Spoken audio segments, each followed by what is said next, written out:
Hello everyone, I'm Dr. Shweta from Venkaya Hospital. I'm DM endocrinologist. आज हम discuss करेंगे gestational diabetes mellitus या फिर जिसे हम कहते हैं कि प्रेगनेंसी के टाइम जो शुगर होती है। तो सबसे इम्पोर्टेंट क्वेश्चन ये आता है कि ये होती क्यों है।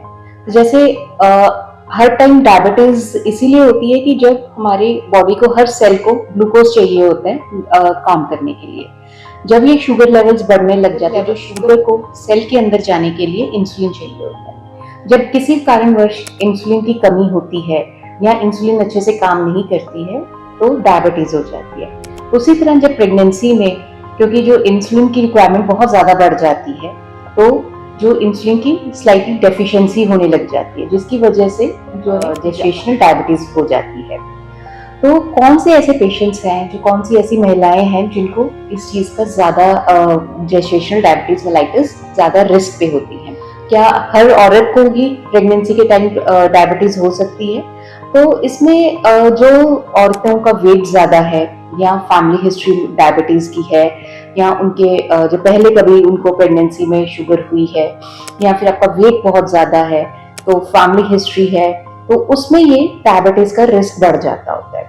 तो इसमें कब हमें चेक करनी होती है डायबिटीज में, जेस्टेशनल डायबिटीज में शुगर्स कब आपके डॉक्टर चेक करते हैं? तो जो फर्स्ट एंटीनेटल विजिट होता है, जब भी आप अपने गायनेकोलॉजिस्ट के पास जाते हैं तो जो फर्स्ट विजिट पे ही आपकी शुगर लेवल्स चेक होती हैं, या फिर हम मोस्टली सभी औरतों के 24 से 28 वीक्स के ऊपर शुगर्स चेक करते ही करते हैं। और इसको हम चेक कैसे करते हैं? तो random blood glucose levels check कर लेते हैं या फिर हम लोग 75 ग्राम्स ग्लूकोज देके पेशेंट का 1 घंटे पे शुगर्स चेक करते हैं और 2 घंटे पे शुगर्स चेक करते हैं। और जिनकी शुगर लेवल ज्यादा आती हैं तो फिर उनको एडवाइस किया जाता है लाइफस्टाइल मॉडिफिकेशंस, जिसमें उनको अपनी डाइट पे कंट्रोल करना होता है, अपना जैसे मिलेट्स वगैरह कॉम्प्लेक्स कार्बोहाइड्रेट्स लेने होते हैं, और फिर एक्सरसाइज। अगर 2 हफ्ते की एक्सरसाइज के बाद भी उनके ग्लूकोज लेवल ज्यादा आ रहे हैं तब उनको मेडिसिन देते हैं, तो जिसमें इंसुलिन जो बेस्ट होती है और फिर हम दूसरी मेडिसिन भी देते होते हैं पेशेंट्स को। तो टारगेट हमारे शुगर लेवल्स प्रेगनेंसी में थोड़ा सा हम इसको टाइट कंट्रोल करना होता है।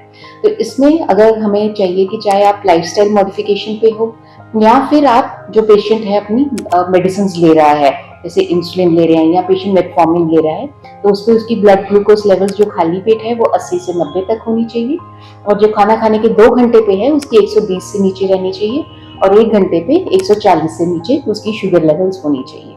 अब अगला क्वेश्चन ये आता है कि हम ब्लड ग्लूकोज लेवल्स क्यों कंट्रोल इतना टाइटली करना चाहते हैं?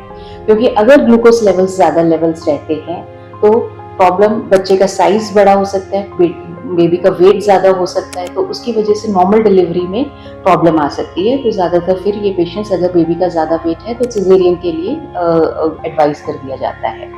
और फिर अगर प्रेगनेंसी में blood glucose levels high side पे रहते हैं तो ब्लड प्रेशर हाई या प्री एक्लैम्प्सिया भी रिस्क बढ़ जाता होता है। तो आगे जाके भी अगर जो फीमेल्स का अगर डायबिटीज कंट्रोल नहीं रहती है तो ये भी देखा गया कि अगर आप जिन मदर्स को डायबिटीज थी प्रेगनेंसी के टाइम, तो उनके बच्चे भी ज्यादातर ओवरवेट या ड्यूरिंग प्यूबर्टी उनका वेट ज्यादा रहता है बच्चों का। तो इसलिए बहुत इंपॉर्टेंट है कि प्रेगनेंसी के टाइम ब्लड ग्लूकोज लेवल्स को बहुत अच्छे से कंट्रोल रखिए, अपनी डाइट को अच्छे से कंट्रोल रखिए और अपनी रेगुलर एक्सरसाइज कीजिए। एक इम्पॉर्टेंट थिंग होती है कि जेस्टेशनल डायबिटीज जो होता है, सबको सबसे इम्पॉर्टेंट सब फीमेल्स को कंसर्न रहता है कि अगर हमें शुगर प्रेगनेंसी में हो गई है तो क्या ये सारी उम्र चलेगी?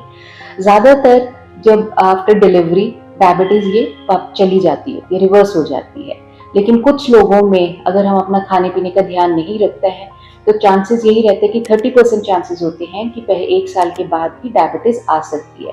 तो इसलिए एटलीस्ट जब आपका डिलीवरी हो जाती है तो उसके 6 से लेकर 12 हफ्ते के बीच में अपनी शुगर लेवल जरूर चेक कीजिए, ताकि अगर डायबिटीज है या रिवर्स हो गई है वो हमें पता लग सके। Thank you.